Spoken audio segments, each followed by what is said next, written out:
আউযু বিল্লাহি মিনাশ শাইতানির রাজিম। বিসমিল্লাহির রহমানির রহিম। সম্মানিত দেশবাসী,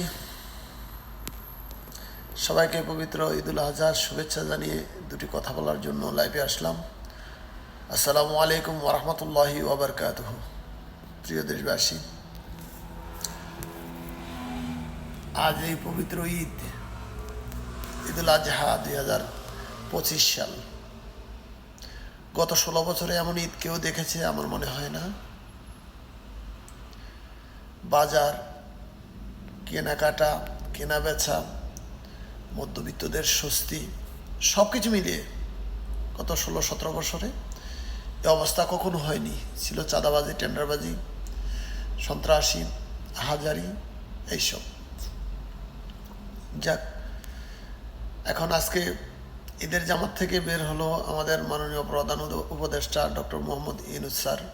তিনি সবার সাথে ঈদের শুভেচ্ছা বার্তায় হাত উঠিয়ে সালাম জানাতে পাশ থেকে জনগণ বলছে, স্যার কারো কথা শুনবেন না,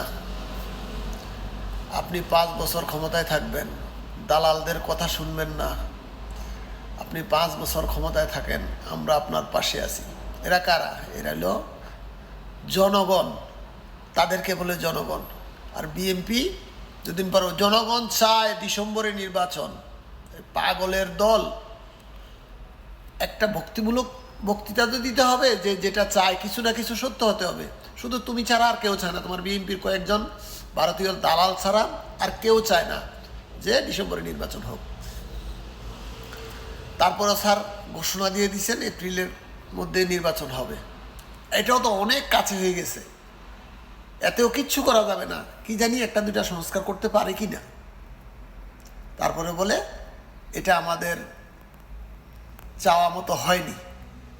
তোদের কপালে পিছার বাড়ি। এই জাতির কপালে যে কত দুর্গতি আছে বিএনপি ক্ষমতা আসলে একমাত্র আল্লাহ পাক ভালো করে জানে।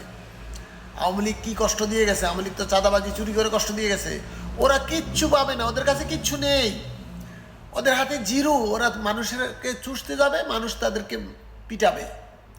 ওই সময় সেনাবাহিনী পুলিশ বলবে না, তোমাদেরকে হেল্প করবে না বিএনপিকে। একটা কথা বলে দিলাম। এক দ্বিতীয় কথা হলো, আমি বিশেষ করে আমাদের মাননীয় সেনাপ্রধান ওয়াকারুজ্জামান স্যারের উদ্দেশ্যে দুটি কথা বলতে চাই। একটি কথা হলো, ওয়াকারুজ্জামান স্যারের হাত থেকে জীবনের একটি সুবর্ণ এবং কি শ্রেষ্ঠতম একটি সময় হারিয়ে যাচ্ছে। তিনি আজ হতে পারতেন সেই ইব্রাহিম টাওয়ার্স, যিনি সেনা শাসক আফ্রিকার। তার পিছনে কেউই নেই তাকে ধরার, তাকে গোছানো, তাকে সাহস দেওয়ানো, তার পিছনে কাজ করার। সে একাই সারা আফ্রিকাকে ঘোষণা দিয়ে আজ পৃথিবীতে শ্রেষ্ঠ একজন লোক। তো আমি বলবো, ইব্রাহিম টাওয়ার্সের জায়গাটা সেনাপ্রধান ওয়াকার নিতে পারত। তার অনেক সুযোগ ছিল, শুধু জাস্ট ডক্টর ইউনূস স্যারকে একটু হাতে রেখে যে স্যার আপনি যান, আমি আছি। সে ভারতের আধিপত্য থেকে বাঁচত, কিচ্ছু করতে পারতো না ভারত। সে ভয় পায়, ভারত যদি আমাদেরকে মেরে ফেলে, আমরা ছোট্ট দেশ, ভারত হামলা দিয়ে আমাদেরকে ক্ষতি করবে। যতদিন ডক্টর ইউনূস বেঁচে থাকতো, কারো বাপের সাধ্য নেই বাংলাদেশে হামলা করার। কারণ একটাই, পৃথিবী মুহূর্তে মুহূর্তে চেঞ্জ হয়, সময় মুহূর্তে মুহূর্তে চেঞ্জ হয়। গত 16 বছর যা দেখেছো, ওই ভয়ে তোমরা এখনো কাঁপছো, এটা করছে ওইটা করছে। আরে করছে, চান্স পাইছে, ঢুকছে, সব দিয়ে দিছে, করছে। কিন্তু তুমি যখন দিবা না, তোমার জোর কতক্ষণ করবে? আন্তর্জাতিক মিডিয়া আছে, আন্তর্জাতিক আছে, পৃথিবীর গণতান্ত্রিক দেশ আছে। ওর দেশে ওর, ইন্ডিয়ার জায়গায় ইন্ডিয়া, ভারতের জায়গায় ভারত, আমাদের জায়গায় আমরা স্বাধীন দেশ। আমরা যেভাবে মন চায় আমাদের দেশ এভাবে উন্নতি করব। তো আমি এই কথাটাই বলতে চাই, আফ্রিকার এই ছোট্ট একটা দেশ, এত যুদ্ধ, এত হাঙ্গামা, ফ্রান্সের মতো দেশের সেনাবাহিনীকে সে রিটার্ন পাঠিয়ে দিয়েছে। ও নিজেই ক্ষমতা নিছে, এখন সারা বিশ্বে তাকে বাহাবা দিচ্ছে। তার পিছনে তার সামনে কোনো হাত নেই, সে একা একজন মানুষ।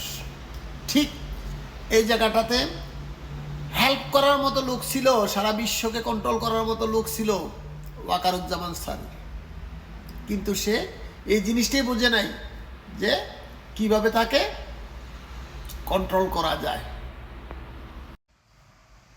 এই জন্য বলছি যে সেনাপ্রধান ওয়াকারুজ্জামান স্যার, আপনি জীবনে এমন এক সুনাম থেকে বঞ্চিত হচ্ছেন যেটা আপনি কল্পনাও করতে পারেন না। আপনি শুধু সোজা হয়ে দাঁড়িয়ে ইউনূস স্যারকে বললেই চলে, স্যার আপনি চলুন, আমি আছি, বাস সব ঠিক হয়ে যায়। আজ আপনি ডক্টর ইউনূস স্যার থেকেও অনেক সম্মানী হয়ে যেতেন। বাংলাদেশে না, সারা পৃথিবীতে আপনার এই খ্যাতি থাকতো যে আজ 16-20 বছর সেনাপ্রধান ছিল, ওরা কি করে গেছে আর আপনি কি করছেন। এই ইব্রাহিম টাওয়ারের খ্যাতিটা আপনিও পেতে পারতেন, আপনি কিন্তু নিজের কারণে নিজে হারাইছেন। এ কথাটা বলার জন্য আজকে ঈদের দিন এই লাইভে আসা। আসসালামু আলাইকুম রহমতুল্লাহি ওয়া বারাকাতুহু।